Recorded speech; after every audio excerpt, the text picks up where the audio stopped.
폭격이 쏟아지는 우크라이나 쉘터에서 믿을 수 없는 일이 벌어지고 있습니다. 한국인 교사 한 명이 14명의 전쟁고아들과 함께 아흘에 동안 사투를 벌이고 있는 것입니다. 식량도 바닥나고 구조의 기미도 보이지 않는 절망적인 상황. 그런데 구조대가 발견한 한 장의 노트가 전 세계를 발칵 뒤집어 놓았습니다. 작은 태극기가 붙어 있던 그 편지에는 도대체 무엇이 적혀 있었을까요? 그리고 아이의 팔목에 새겨진 한국어 글귀는 어떻게 기적을 만들어냈을까요? CNN 비바지 나서서 보도하고 전 세계가 주목하게 된 이 놀라운 이야기. 과연 그들은 어떻게 살아남을 수 있었을까요? 시작 전에 1초만 좋아요와 구독 눌러주세요. 질 좋은 영상으로 보답하겠습니다. 이제 시작합니다. 저는 우크라이나 하르키우에 사는 김은정입니다. 아니, 정확히 말하면 살고 있었다고 해야겠죠. 2024년 그 끔찍한 날이 오기 전까지는 말입니다. 한국에서 온 지 벌써 3년째였어요. 처음엔 단순한 봉사활동이라고 생각했습니다. 정년퇴직 후에 뭔가 의미 있는 일을 하고 싶어서 시작한 일이었거든요. 그런데 지금 돌이켜보면 제가 왜 하필 이곳에 남아있게 되었는지 알 것 같습니다. 아마도 어린 시절 할머니가 들려주신 이야기들 때문이었을 거예요. 6.25 전쟁 때 피난민이었던 할머니는 늘 말씀하셨죠. 은정아, 세상에 혼자인 아이는 없단다. 누군가는 꼭 그 아이를 지켜줘야 해. 그날 아침도 평소처럼 시작되었습니다. 아이들 14명과 함께 지하교실에서 한국어 수업을 하고 있었어요. 7살부터 12살까지 모두 전쟁으로 부모를 잃은 아이들이었죠. 그런데 갑자기 사이렌이 울리기 시작했습니다. 처음엔 또 훈련인 줄 알았어요. 선생님 무서워요. 8살 마리아가 제 손을 꼭 잡으며 말했습니다. 그 순간 천둥보다 큰 소리가 들렸어요. 건물 전체가 흔들렸죠. 아이들이 비명을 지르기 시작했습니다. 모두 벽에 붙어 머리를 보호해. 제가 소리쳤지만 목소리가 떨리고 있었어요. 폭격이 시작된 것이었습니다. 연달아 터지는 폭음에 아이들은 울음을 터뜨렸고 저는 재빨리 쉘터 문을 닫았습니다. 그때 현지 자원봉사자인 이반이 들어왔어요. 40대 남성으로 평소에도 저를 곱게 보지 않던 사람이었죠. 당신 아직도 여기 있었네요. 한국으로 돌아가지 그래요? 그의 말투에는 비꼬는 기색이 역력했습니다. 저는 이 아이들의 선생님이에요. 끝까지 함께 할 거예요. 하지만 이반은 코웃음을 쳤습니다. 당신이 뭘 할 수 있다고 생각해요? 그냥 돌아가세요. 그 순간 또 다른 폭음이 들렸어요. 이번엔 더 가까웠습니다. 천장에서 먼지가 떨어지기 시작했고 전등이 깜빡거리더니 완 꺼져버렸죠. 쉘터 안은 순식간에 칠흑 같은 어둠에 빠졌습니다. 엄마, 엄마. 아이들의 울음소리가 어둠 속에서 메아리 쳤어요. 저는 휴대폰 손전등을 켜고 아이들을 하나씩 확인했습니다. 다행히 다친 아이는 없었어요. 하지만 외부와의 연락이 완전히 끊어진 상태였습니다. 음식은 얼마나 있죠? 제가 물었지만 대답은 절망적이었어요. 비상용 빵 몇 개와 물 2병이 전부였습니다. 14명의 아이들과 어른 넷이 버티기엔 턱없이 부족한 양이었죠. 시간이 지나면서 쉘터 안의 분위기는 점점 험악해졌습니다. 다른 자원봉사자들도 하나둘 불안해하기 시작했어요. 그런데 이상하게도 저는 오히려 마음이 차분해졌습니다. 어린 시절 할머니의 목소리가 들리는 것 같았거든요. 은정아, 내가 지켜야 할 사람들이 있구나. 첫날 밤이 지나고 아침이 왔지만 여전히 구조는 오지 않았습니다. 아이들은 배고픔에 지쳐 있었고 어른들 사이에서는 서로를 의심하는 분위기가 흘렀어요. 특히 이반은 계속해서 저를 의심의 눈초리로 바라봤습니다. 한국 사람이 왜 여기 있는 거죠? 정말 이상하지 않아요? 그의 말에 다른 사람들도 고개를 끄덕였어요. 저는 그때 깨달았습니다. 여기서 진짜 적은 폭격이 아니라 사람들 마음속의 의심과 불신이라는 것을요. 하지만 저는 포기할 수 없었습니다. 이 아이들을 위해서라면 무엇이든 할 수 있었어요. 한국에서 배울 할머니에게서 물려받은 마음가짐이 저를 버텨주고 있었거든요. 사실 저는 그냥 봉사자가 아니었습니다. 한국에서 35년간 초등학교 교사로 근무했었거든요. 정년퇴직 후에도 아이들 곁을 떠날 수 없어서 이곳까지 온 것이었죠. 아마 그래서 이 상황에서도 포기할 수 없었을 거예요. 한 번 교사는 영원한 교사라고 제 안에 깊이 새겨진 사명감이 있었으니까요. 둘째 날 새벽 아이들이 배고파서 잠을 이루지 못하고 있었습니다. 그동안 아껴뒀던 빵도 바닥이 났어요. 저는 쉘터 구석구석을 뒤지기 시작했습니다. 쓰레기통에서 누군가 버린 사과 껍질을 발견했을 때 마음이 아팠죠. 하지만 주저하지 않았어요. 깨끗이 씻어서 냄비에 넣고 물과 함께 끓이기 시작했습니다. 그 모습을 본 이반이 비웃었어요. 지금 뭐 하는 거예요? 쓰레기로 음식을 만든다고요? 제가 대답했습니다. 이것도 소중한 음식이 될 수 있어요. 한국에서는 버리는 음식이 없거든요. 그때 제 머릿속에 어머니의 목소리가 떠올랐습니다. 어려웠던 어린 시절, 어머니는 늘 말씀하셨죠. 밥을 지을 때는 마음을 담아야 한다고, 그래야 먹는 사람의 몸과 마음이 따뜻해진다고요. 저는 쓰레기통에서 주운 양파 껍질, 감자 껍질까지 모두 모았습니다. 그리고 정성스럽게 우린 국물에 남아있던 밀가루를 조금씩 풀어 넣었어요. 진짜 죽이라고 할 수도 없는 그냥 따뜻한 물이었지만 제 마음은 온통 그 냄비에 쏠려 있었습니다. 난 교사니까 끝까지 아이들과 함께 할 거예요. 제가 중얼거리자 입안이 다시 비웃었어요. 당신 나라 아이도 아니지 않나요? 왜 그렇게까지 해야 하죠? 그 말이 가슴에 날카롭게 박혔습니다. 맞는 말이었어요. 이 아이들은 제 혈육도 아니고 제가 낳아 기른 제자들도 아니었으니까요. 하지만 그 순간 할머니가 해주신 또 다른 이야기가 떠올랐습니다. 6.25 전쟁 때 할머니를 도와준 것은 미군도 유엔군도 아니었다고 했어요. 이름도 모르는 한국 사람들이었죠. 서로 모르는 사이였지만 같은 하늘 아래 사는 사람이라는 이유만으로 마지막 밥 한 그릇을 나누어 주었다고 하셨거든요. 아이들이 하나둘 일어나기 시작했습니다. 배고픔에 지친 얼굴들이었지만 따뜻한 냄새를 맡고는 눈이 반짝였어요. 저는 작은 컵에 그 우린 물을 조금씩 나누어 주었습니다. 맛있어요, 선생님. 마리아가 말했지만 사실 맛이 있을 리가 없어 그냥 약간 짠맛이 나는 따뜻한 물일 뿐이었어요. 하지만 아이들은 마치 세상에서 가장 맛있는 음식을 먹는 것처럼 소중히 마셨습니다. 그 모습을 보면서 저는 눈물이 났어요. 제가 왜 여기 있는지, 왜 이 아이들을 떠날 수 없는지 알 것 같았거든요. 한국에서 배운 것은 단순히 지식이나 기술이 아니었습니다. 누군가를 돌보는 마음, 함께 나누는 정신이었어요. 쉘터 안의 다른 어른들은 점점 짜증을 내기 시작했습니다. 음식은 떨어져 가고 구조의 기미는 보이지 않았거든요. 몇몇은 제 행동을 이해할 수 없다는 표정을 지었어요. 왜 외국인인 제가 이렇게까지 하는지 말입니다. 하지만 저에게는 당연한 일이었어요. 35년간 교단에서 배운 것이 있었으니까요. 아이가 울면 달래주고 배고프면 먹을 것을 주고 무서우면 곁에 있어주는 것.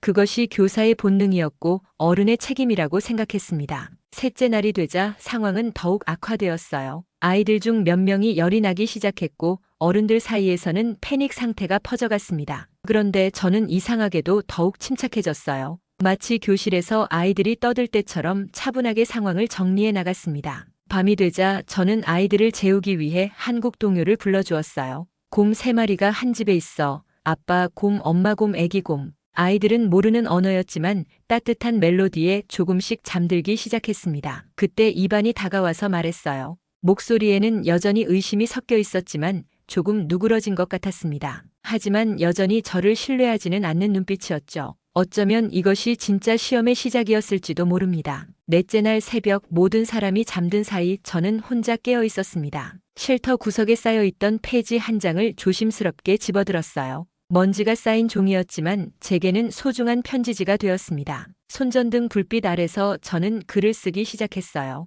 펜이 없어서 아이들이 쓰던 연필 조각으로 한 글자 한 글자 정성스럽게 적었습니다. 손이 떨려서 글씨가 삐뚤삐뚤했지만 마음만은 간절했어요. 이 아이들이 살아있다면 누군가가 꼭 전해주세요. 사랑했습니다. 짧은 글이었지만 제 모든 마음이 담겨 있었어요. 아이들 이름을 하나씩 적어 내려갔습니다. 마리아, 안드레이, 카티아, 올렉시. 14명의 이름을 적는 동안 눈물이 글씨를 번지게 했어요. 그때 가방 깊숙한 곳에서 오래된 무언가가 손에 닿았습니다. 한국에서 가져온 작은 태극기였어요. 손바닥만 한 크기의 낡은 깃발이었지만 저에게는 희망의 상징이었습니다. 할머니가 주신 것이었거든요. 은정아, 이걸 가지고 가거라. 어디서든 내가 한국 사람이라는 걸 잊지 마라. 할머니의 목소리가 귓가에 들리는 것 같았어요. 저는 그 태극기를 종이에 조심스럽게 붙였습니다. 작은 풀로 모서리를 고정하면서 마음속으로 기도했어요. 누군가 이 글을 발견한다면 우리가 여기 있었다는 걸 알아달라고요. 아이들의 잠든 모습을 바라보니 가슴이 먹먹했습니다. 마리아는 엄지손가락을 빨며 잠들어 있었고 가장 나이가 많은 올렉시는 어린 동생들을 품에 안고 있었어요. 전쟁이 이 아이들에게서 어린 시절을 빼앗아갔지만 여전히 순수한 모습들이었습니다. 저는 그 노트를 쉘터 입구 근처에 두었어요. 혹시 구조대가 온다면 가장 먼저 볼 수 있는 곳이었죠. 그리고 그 위에 작은 돌을 올려놓아 바람에 날아가지 않게 했습니다. 5째 날이 되자 상황은 더욱 절망적이 되었어요. 물도 거의 바닥났고 아이들은 기운이 없어서 거의 말을 하지 않았습니다. 이반을 비롯한 다른 어른들도 점점 포기하는 분위기였어요. 이제 정말 끝인 것 같네요. 이반이 중얼거렸을 때 저는 단호하게 말했습니다. 전 한국 사람입니다. 그리고 우린 포기하지 않아요. 그 말을 하면서도 사실 제 마음속에는 두려움이 있었어요. 정말로 구조가 올까요? 이 아이들을 끝까지 지킬 수 있을까요? 하지만 포기할 수는 없었습니다. 할머니의 이야기, 어머니의 가르침, 그리고 35년간 교단에서 배운 모든 것들이 저를 붙잡고 있었거든요. 그날 밤 저는 아이들에게 한국 이야기를 들려주었어요. 태극기의 의미부터 시작해서 한국 전쟁 때 도와준 사람들의 이야기까지요. 아이들은 모르는 언어였지만 제 목소리에 집중했습니다. 선생님, 나라는 어떤 곳이에요? 마리아가 물었을 때 저는 미소를 지었어요. 따뜻한 곳이야. 사람들이 서로 도우며 사는 곳이고 아이들을 소중히 여기는 곳이지. 사실 저는 그때 한국이 그리웠어요. 김치찌개 냄새, 학교 운동장에서 뛰노는 아이들 소리, 동료 선생님들과의 수다까지 모든 것이 간절했습니다. 하지만 동시에 확신했어요. 여기가 제가 있어야 할 곳이라는 것을요. 여섯째 날 아침 쉘터 천장에 균열이 생기기 시작했습니다. 작은 돌 조각들이 떨어지기 시작했고 모든 사람이 불안해했어요. 그런데 저는 오히려 희망을 품기 시작했습니다. 제가 써둔 노트가 누군가의 눈에 띄었을지도 모른다는 생각이 들었거든요. 아이들의 체력은 한계에 다다르고 있었어요. 하지만 저는 계속해서 이야기를 들려주고 노래를 불러주었습니다. 한국 동요부터 시작해서 클래식 음악까지 제가 아는 모든 곡을 불렀어요. 아이들이 조금이라도 희망을 잃지 않기를 바라는 마음이었습니다. 그날 밤 저는 다시 한번 그 노트를 들여다보았어요. 태극기가 붙어있는 작은 종이였지만 제게는 세상에서 가장 소중한 편지였습니다. 혹시 이것이 마지막이 될지도 모른다는 생각이 들면서 눈물이 났어요. 하지만 포기하지 않았습니다. 한국 사람은 끝까지 희망을 놓지 않는다고 할머니께서 가르쳐 주셨으니까요. 그리고 이 아이들에게는 여전히 제가 필요했으니까요. 7째 날이 되자 상황은 정말로 절망적이 되었습니다. 쉘터에 함께 있던 어른들 사이에서 균열이 생기기 시작했어요. 물과 음식이 바닥나면서 서로를 원망하는 분위기가 짙어졌습니다. 특히 이반과 함께 온 2명의 자원봉사자들은 점점 초조해하고 있었어요. 그날 오후 결정적인 일이 벌어졌습니다. 이반이 다른 2사람과 함께 쉘터를 탈출하겠다고 선언한 것이었어요. 천장의 균열 틈으로 빠져나갈 수 있을 것 같다면서 자신들만 먼저 나가겠다고 했습니다. 우리라도 나가서 도움을 요청해야 해요.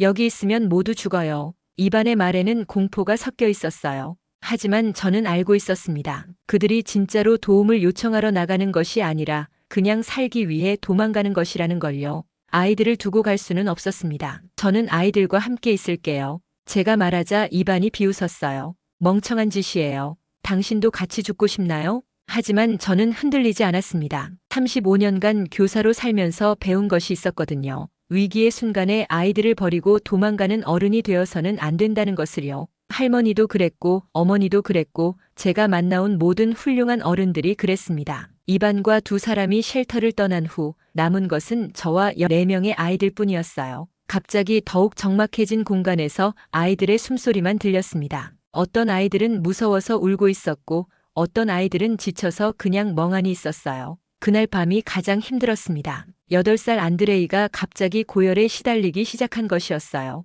이마가 불덩이처럼 뜨거웠고 숨도 가빠했습니다. 아이는 계속해서 엄마를 찾으며 헛소리를 했어요. 저는 당황했지만 포기할 수 없었습니다. 의료진도 없고 약도 없는 상황에서 제가 할 수 있는 건 맨손뿐이었어요. 하지만 어머니에게서 배운 것들이 있었습니다. 열이 날 때는 미지근한 물로 몸을 닦아주고 수분을 계속 공급해야 한다는 거죠. 남아있던 물을 아껴가며 안드레이의 몸을 닦아주었습니다. 제 옷을 찢어서 젖은 수건을 만들고 밤새도록 아이의 곁을 지켰어요. 다른 아이들도 안드레이를 걱정하며 주변에 모여 앉았습니다. 그 순간 우리는 정말로 하나의 가족이 된 것 같았어요. 새벽이 되자 기적 같은 일이 일어났습니다. 안드레이의 열이 조금씩 내리기 시작한 것이었어요. 아이는 천천히 눈을 뜨며 제 얼굴을 바라봤습니다. 그리고 작은 목소리로 말했어요. 선생님 고마워요. 그 말을 들은 순간 눈물이 터져 나왔습니다. 제가 정말로 이 아이들에게 도움이 되고 있다는 걸 느꼈거든요. 한국에서 배운 것들,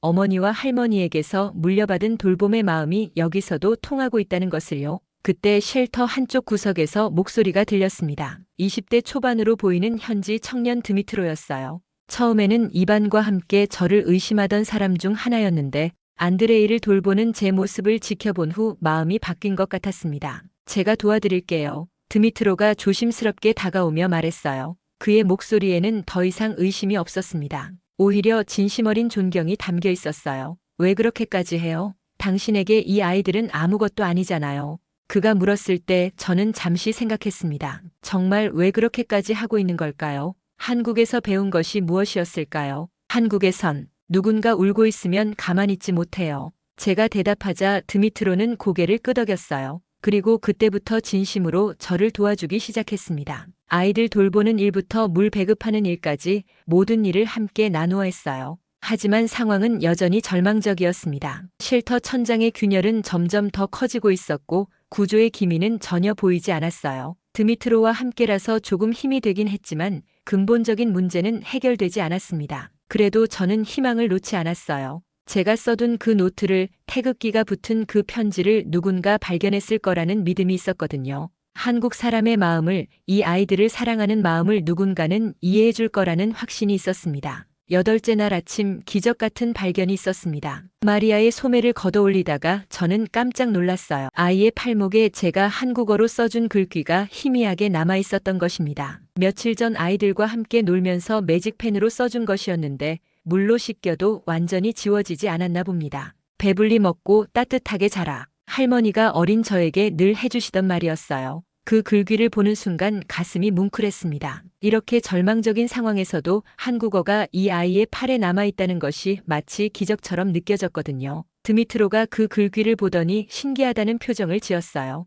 저는 그에게 글귀의 뜻을 설명해 주었습니다. 한국의 어머니들이 자식에게 바라는 가장 소박하면서도 절실한 소망이라고요. 배불리 먹고 따뜻하게 자라는 것, 그것이 우리가 아이들에게 줄 수 있는 최고의 선물이라고요. 이걸 사진으로 찍어둬야겠어요. 드미트로가 자신의 휴대폰을 꺼내며 말했습니다. 배터리가 거의 다 떨어져 가고 있었지만 마지막 전력으로 그 글귀를 사진에 담았어요. 저는 그때 왜 그런 생각이 들었는지 모르겠지만 이 사진이 우리를 구해줄 거라는 예감이 들었습니다. 그런데 정말 놀라운 일이 벌어졌어요. 드미트로의 휴대폰에 잠깐 신호가 잡힌 것입니다. 몇 초 동안이었지만 그 순간 그가 재빨리 사진을 인터넷에 올렸어요. 유럽의 한 인도주의 단체 네트워크에 긴급 메시지와 함께 전송한 것이었습니다. 한국인 교사가 아이들과 함께 갇혀 있습니다. 도와주세요. 그 짧은 메시지와 함께 마리아의 팔에 쓰인 한국어 글귀 사진이 전 세계로 퍼져나가기 시작했어요. 물론 저는 그때 그런 일이 벌어지고 있는지 전혀 몰랐습니다. 다만 드미트로가 뭔가 중요한 일을 했다는 것만 느꼈을 뿐이었어요.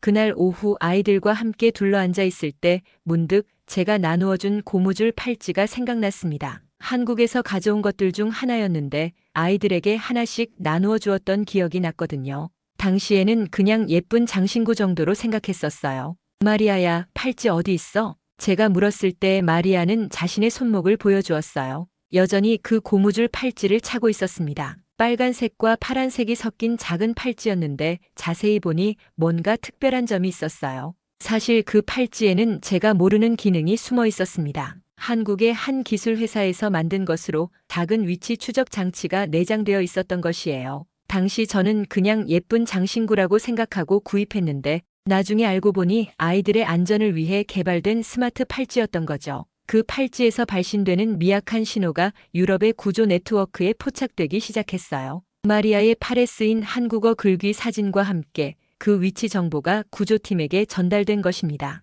한국의 기술이 만든 작은 기적이었어요. 저는 그때도 이런 일들이 벌어지고 있는지 전혀 몰랐습니다. 다만 이상하게 마음이 편안해지는 것을 느꼈어요. 마치 누군가 우리를 찾고 있다는 확신이 들었거든요. 할머니가 늘 말씀하시던 것처럼 간절히 바라면 하늘이 도와준다는 믿음이 생겼습니다. 아이들도 제 기분을 눈치챈 것 같았어요. 며칠간 기운이 없었던 아이들이 조금씩 생기를 되찾기 시작했습니다. 저는 그날 밤 아이들에게 한국의 별자리 이야기를 들려주었어요. 칠성판과 견우직녀 이야기, 그리고 소원을 빌면 이루어진다는 별똥별 이야기까지요. 선생님, 우리도 구조될까요? 올렉 씨가 조심스럽게 물었을 때 저는 확신에 찬 목소리로 대답했습니다. 그럼 꼭 구조될 거야. 한국에서는 포기하지 않는 사람에게 기적이 일어난다고 해. 그 순간 정말로 기적이 시작되고 있었어요. 유럽 전역의 구조팀들이 우리의 위치를 파악하기 시작했고 한국어 글귀가 찍힌 그 사진은 전 세계 언론의 주목을 받기 시작했습니다. 작은 팔찌에서 나오는 신호와 함께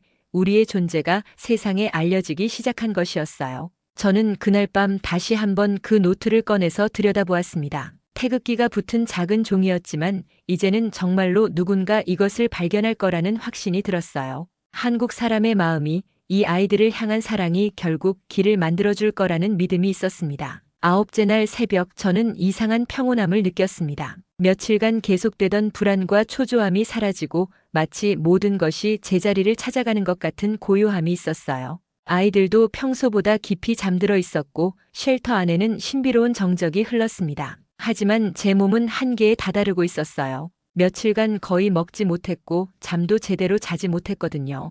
아이들을 돌보느라 제 건강은 뒷전으로 밀려 있었습니다. 그래도 괜찮았어요. 이 아이들이 안전하기만 하다면 제가 어떻게 되든 상관없었으니까요. 그날 새벽 4시쯤 저는 갑자기 어지러움을 느꼈습니다. 일어서려고 했지만 다리에 힘이 들어가지 않았어요. 아, 이제 정말 끝인가 보다 싶었습니다. 하지만 포기할 수는 없었어요. 아이들이 잠에서 깰 때까지는 버텨야 했거든요. 저는 마지막 힘을 짜내어 아이들을 하나씩 확인했습니다. 모두 잘 자고 있었어요. 마리아는 제가 며칠 전에 찢어서 만든 천조각을 인형처럼 안고 자고 있었고 안드레이는 열이 완전히 내려서 편안한 얼굴로 잠들어 있었습니다. 그때 갑자기 머리가 핑 돌면서 의식이 흐려졌어요. 넘어지면서 아이들을 깨울까봐 걱정했지만 다행히 조용히 바닥에 주저앉을 수 있었습니다. 마지막으로 아이들의 얼굴을 한 번씩 바라봤어요. 이 아이들이 무사히 구조되기만 하면 저는 아무 걱정이 없었습니다. 제가 정신을 잃기 직전 마지막으로 한 일은 제 외투를 벗어서 아이들에게 덮어주는 것이었어요. 추운 새벽이었거든요. 한국에서 가져온 두꺼운 외투였는데 그것으로 아이들 몇 명을 덮어줄 수 있었습니다. 따뜻하게 해주고 싶었어요. 마지막까지도요. 의식을 잃어가면서 저는 할머니의 목소리를 들었습니다. 은정아, 잘했구나. 정말 잘했어. 그리고 어머니의 따뜻한 손길도 느껴졌어요. 어린 시절 아플 때 어머니가 제 이마를 어루만져 주시던 그 손길이었습니다. 아, 이제 정말 괜찮겠구나 싶었어요. 그로부터 몇 시간 후 새벽 7시쯤이었을까요? 쉘터 위쪽에서 사람들의 목소리가 들리기 시작했습니다. 처음에는 꿈인 줄 알았던 아이들도 하나둘 깨어나기 시작했어요. 그리고 정말로 사람들의 외치는 소리가 들렸습니다. 여기야, 여기 있어. 구조되었어요. 드디어 우리를 찾아온 것이었습니다. 천장의 균열을 통해 손전등 불빛이 들어오기 시작했고 곧이어 구조 장비 소리가 들렸습니다. 아이들은 너무 기뻐서 울음을 터뜨렸어요. 구조대원들이 쉘터 안으로 들어왔을 때 그들이 가장 먼저 본 것은 저였습니다. 아이들에게 둘러싸여 쓰러져 있는 모습이었어요. 하지만 아이들은 모두 살아있었고 제 외투와 천조각들로 따뜻하게 감싸져 있었습니다.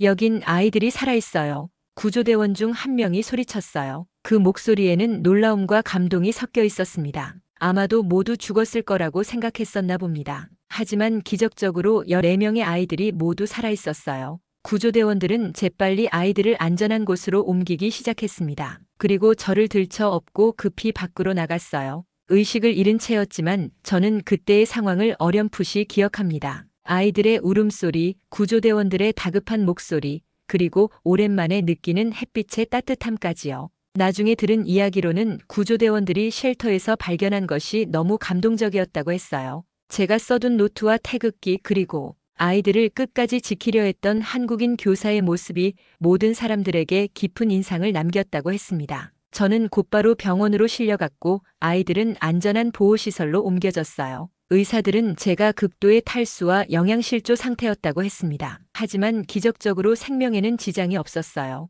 아마도 아이들을 지켜야 한다는 의지가 저를 버텨주게 했나 봅니다. 병원에서 깨어났을 때 제 곁에는 마리아가 있었어요. 아이는 제 손을 꼭 잡고 있었고 눈물을 흘리며 말했습니다. 선생님, 깨어나서 다행이에요. 그 순간 저는 알았어요. 우리가 해낸 것이 얼마나 소중한 일이었는지를요. 한국에서 배운 사랑과 돌봄의 마음이 이 아이들에게 전해졌고 그것이 기적을 만들어냈다는 것을요. 병원에서 회복하고 있을 때 저는 전혀 예상하지 못한 일이 벌어지고 있다는 걸 알게 되었습니다. 구조대가 쉘터에서 발견한 제 노트와 태극기 사진이 전 세계 언론에 보도되기 시작한 것이었어요. 처음에는 믿을 수 없었습니다. 제가 쓴 그 작은 편지가 이렇게 큰 파장을 일으킬 줄은 꿈에도 몰랐거든요. 간호사가 가져다 준 태블릿에서 뉴스를 보는데 정말 놀라웠어요. 미국의 CNN에서부터 시작해서 영국의 BBC, 일본의 NHK, 심지어 중동의 알자지라까지 모든 주요 언론이 우리 이야기를 다루고 있었습니다. 제목들을 보니 가슴이 뭉클했어요. 한국 교사 전쟁고아 14명과 90일 동안 사투 끝에 기적의 생還. 태극기와 함께 발견된 편지, 전 세계를 감동시키다. 한국의 교육 정신, 우크라이나에서 빛나다. 각 나라마다 조금씩 다른 관점으로 바라보고 있었지만 공통적으로 강조하는 것이 있었어요. 한국인의 정, 그리고 교육에 대한 철학이었습니다. 어떤 기사에서는 밥 한 끼에 담긴 문화가 사람을 살린다고 표현하기도 했어요. 쓰레기통에서 주운 음식으로 아이들에게 따뜻한 죽을 끓여준 이야기가 세계인들에게 깊은 감동을 주었나 봅니다. 특히 일본 언론에서는 저를 현대의 어머니 테레사라고 부르기도 했어요. 과찬이라고 생각했지만 동시에 한국인으로서 자부심도 느꼈습니다. 우리나라의 교육 철학과 인간애가 세계에 제대로 알려지고 있다는 생각이 들었거든요. 가장 인상 깊었던 것은 프랑스의 한 교육학자가 쓴 칼럼이었어요. 그는 이렇게 말했습니다. 김은정 교사가 보여준 것은 단순한 영웅주의가 아니다. 그것은 동아시아 교육 문화에 깊이 뿌리박힌 책임감과 사랑이다. 그 글을 읽으면서 저는 울컥했어요. 제가 한 일이 개인적인 선행이 아니라 한국의 교육 전통을 이어받은 당연한 일이었다는 것을 누군가 이해해주고 있다는 느낌이 들었거든요. 마리아의 팔에 쓰여 있던 배불리 먹고 따뜻하게 자라라는 한국어 글귀도 화제가 되었어요. 각 나라 언어로 번역되어 소개되면서 한국 부모들의 소박하지만 깊은 사랑이 전 세계 사람들의 마음을 울렸습니다. 어떤 외국 댓글에서는 이것이야말로 진정한 교육의 목표라고 하기도 했어요. 병원에 있는 3일 동안 정말 많은 사람들이 저를 찾아왔습니다. 기자들부터 시작해서 외교관들, 그리고 각국의 교육 관계자들까지요. 모두들 제게 어떻게 그런 일을 할 수 있었느냐고 물었어요. 하지만 저는 늘 같은 대답을 했습니다. 저는 그냥 교사였을 뿐이에요. 아이들이 있는 곳이 제 자리였습니다. 그런데 정말 놀라운 소식이 들려왔어요. 한국에서 대통령 명의의 감사 서한이 전달된 것입니다. 저 같은 평범한 사람에게 대통령이 직접 편지를 보내신다는 것이 믿어지지 않았어요. 편지 내용은 간단했지만 깊은 의미가 담겨 있었습니다. 김은정 선생님의 헌신은 대한민국 교육의 참된 정신을 보여주었습니다. 선생님이 우크라이나 아이들에게 보여준 사랑은 국경을 넘어선 인류애의 실천이었습니다. 그 편지를 받아들고 저는 펑펑 울었어요. 제가 한 일이 인정받는다는 기쁨보다는 한국이라는 나라가 자랑스러웠기 때문이었습니다. 할머니와 어머니로부터 물려받은 마음가짐이 이렇게 큰 의미를 갖게 되다니요. 외국 기자들은 한국의 교육 시스템에 대해서도 많은 관심을 보였어요. 어떻게 이런 교사가 나올 수 있느냐는 질문을 많이 받았습니다. 저는 그때마다 한국의 스승을 향한 존경과 교육에 대한 철학을 설명해 주었어요. 학생을 자식처럼 여기는 마음, 끝까지 책임지려는 자세, 그리고 나눔의 정신이 한국 교육의 전통이라고요. 소셜미디어에서도 큰 화제가 되었다고 했어요. 전 세계 사람들이 제 이야기를 공유하면서 한국에 대한 관심도 높아졌다고 합니다. 특히 한국어를 배우려는 외국인들이 늘어났다는 소식도 들었어요. 마리아의 팔에 쓰인 그 글귀 때문에 한국어의 아름다움에 관심을 갖게 된 사람들이 많았다고 했습니다. 가장 기뻤던 것은 이 일을 계기로 전쟁고아들에 대한 관심이 높아졌다는 소식이었어요. 각국에서 우크라이나 아이들을 돕겠다는 지원이 쏟아졌고 특히 교육 분야에서의 원조가 크게 늘어났다고 했습니다. 제 작은 행동이 이렇게 큰 변화의 씨앗이 될 줄은 몰랐어요. 병원에서 퇴원한 후 많은 사람들이 제게 한국으로 돌아가라고 권했습니다. 충분히 많은 일을 했으니 이제 고국에서 편히 쉬라는 것이었어요. 하지만 저는 그럴 수 없었습니다. 아직 도움이 필요한 아이들이 여기에 있었거든요. 한 달 정도 회복한 후 저는 다시 우크라이나의 다른 지역 봉사활동에 참여했습니다. 이번에는 더 많은 사람들의 관심과 지원을 받을 수 있었어요. 세계 각국에서 보내온 후원금과 물품들 덕분에 훨씬 나은 환경에서 아이들을 도울 수 있게 되었습니다. 그런데 정말 놀라운 소식을 들었어요. 유엔에서 우리의 경험을 바탕으로 한 새로운 시스템을 만들겠다고 발표한 것입니다. 이름하여 한국형 긴급 인도적 교육 지원 시스템이었어요. 위기 상황에서 아이들을 보호하고 교육하는 한국만의 접근 방식을 전 세계에 보급하겠다는 계획이었습니다. 시스템의 핵심은 간단했어요. 물질적 지원뿐만 아니라 정서적 돌봄을 함께 제공한다는 것, 그리고 현지에 끝까지 함께 남아서 아이들과 운명을 같이 한다는 철학이었습니다. 어떤 전문가는 이것을 밥상머리 교육의 국제화라고 표현하기도 했어요. 새로운 봉사지에서도 저는 똑같은 방식으로 아이들을 돌봤습니다. 함께 밥을 먹고 이야기를 나누고 밤늦게까지 곁에 있어주는 것이었어요. 다른 봉사자들이 신기하다는 표정으로 물어볼 때마다 저는 같은 대답을 했습니다. 누구라도 배고플 땐 밥을 먹어야 하고 울 땐 누군가 곁에 있어야 해요. 이것이 제가 한국에서 배운 가장 소중한 가르침이었거든요. 할머니도 그랬고 어머니도 그랬고 제가 만나온 모든 선생님들이 그렇게 해주셨으니까요. 한국에서 많은 기자들이 인터뷰를 요청해 왔어요. 화상통화로 인터뷰를 할 때마다 그들은 비슷한 질문을 했습니다. 어떻게 그런 용기를 낼 수 있었느냐, 무엇이 그렇게 만들었느냐고요. 하지만 제 대답은 늘 같았어요. 전 그냥 교사입니다. 마음을 지켜주고 싶었을 뿐이에요. 정말 그것이 전부였어요. 거창한 이유나 영웅적인 동기 같은 건 없었습니다. 그저 아이들이 울고 있으니까 달래주고 싶었고 배고파하니까 뭔가 먹을 것을 주고 싶었던 것뿐이었어요. 35년간 교단에서 자연스럽게 몸에 밴 본능이었습니다. 그런데 정말 기쁜 소식이 들려왔어요. 쉘터에서 함께 했던 아이들 중 5명이 한국으로 유학을 올 수 있게 되었다는 것이었습니다. 한국의 여러 단체들과 개인들이 후원을 약속했고 정부에서도 특별 지원을 하기로 했다고 했어요. 마리아도 그중 한 명이었습니다. 아이는 벌써부터 한국어 공부를 열심히 하고 있다고 했어요. 제가 가르쳐준 배불리 먹고 따뜻하게 자라라는 말을 완벽하게 외우고 있었습니다. 그리고 한국에 가면 저와 같은 선생님이 되고 싶다고 했어요. 선생님, 저도 다른 아이들을 도와주고 싶어요. 마리아의 그 말을 들었을 때 저는 눈물이 났어요. 제가 전해준 마음이 이 아이에게 뿌리를 내리고 있다는 것을 느꼈거든요. 한국에서 배운 사랑과 돌봄의 정신이 이 아이를 통해 다시 전해질 거라는 확신이 들었습니다. 지금도 저는 이곳에서 아이들과 함께 있습니다. 매일 아침 일어나서 가장 먼저 하는 일은 아이들의 아침 식사를 준비하는 것이에요. 간단한 죽이라도 정성스럽게 끓여서 나누어 줍니다. 어머니가 가르쳐 주신 대로 밥을 지을 때는 마음을 담아야 한다고 믿거든요. 가끔 한국이 그리울 때도 있어요. 김치찌개 냄새, 고향 친구들과의 수다, 그리고 익숙한 우리말 소리들이 간절할 때가 있습니다. 하지만 후회하지는 않아요. 여기가 지금 제가 있어야 할 곳이라는 확신이 있으니까요. 세상 사람들은 저를 영웅이라고 부르기도 하고 위대한 교육자라고 하기도 해요. 하지만 저는 그냥 평범한 교사일 뿐입니다. 한국에서 자란 평범한 사람이 평범한 마음으로 한 평범한 일이었어요. 다만 그 평범한 마음이 국경을 넘어서도 통할 수 있다는 것을 보여드렸을 뿐입니다. 내년 봄이면 마리아와 다른 아이들이 한국 땅을 밟게 됩니다. 인천공항에 내려서 처음 마시는 한국 공기가 어떨지, 처음 먹는 한국 음식이 어떨지 벌써부터 궁금해요. 그리고 그 아이들이 한국에서 무엇을 배우고 어떤 꿈을 키워갈지도요. 저는 믿습니다. 사랑으로 키운 아이는 어디서든 사랑을 나누며 살아갈 거라고요. 마리아도 안드레이도 그리고 다른 모든 아이들도 언젠가는 누군가의 든든한 버팀목이 되어줄 거라고 확신해요. 그것이 바로 교육의 힘이니까요. 오늘도 저는 아이들과 함께 밥을 먹으며 내일의 꿈을 이야기합니다. 평범한 일상이지만 그 속에 담긴 사랑만큼은 특별하다고 생각해요. 한국에서 배운 그 마음을 여기서도 계속 이어가고 있습니다. 지금까지 감동 한 줄기의 사연입니다. 오늘도 함께 해주셔서 진심으로 감사드립니다. 구독과 댓글로 좋은 영상 제작에 힘이 되어주세요. 구독자님, 평안한 하루 보내시고 내일은 더 따뜻한 이야기로 찾아뵐게요. 고맙습니다.